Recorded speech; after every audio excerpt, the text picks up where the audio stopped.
Last week's Parsha we began reading about the tzivui for the building of the Mishkan. Parshat Tetzaveh begins a new section that describes the Mishkan and what needs to be prepared for it. And you see from the beginning of the Parsha that it's a new section.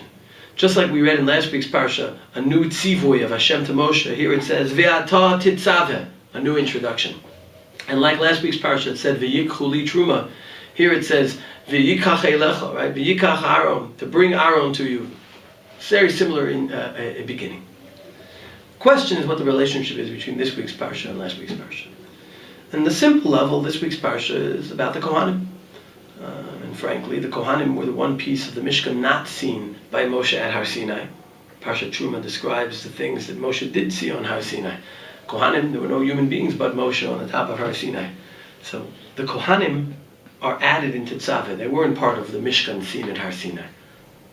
If you look carefully, at the beginning and the end of the Parsha, you notice what the significance of the Kohanim was and why they're introduced in a separate Parsha.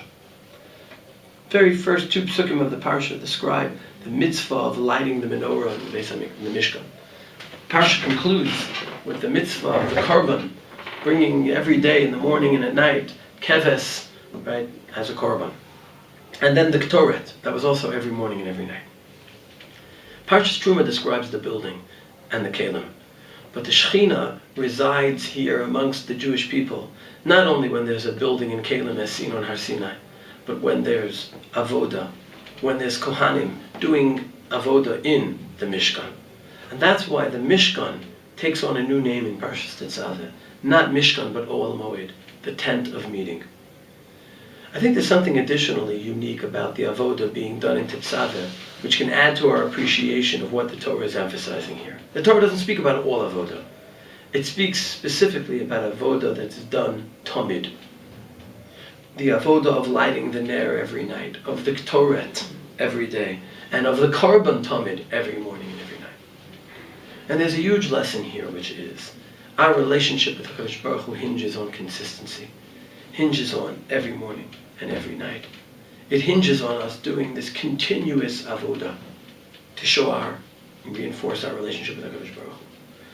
I think this is the second dimension and critical for us being able to have a Mishkan relationship with HaKadosh Baruch Hu.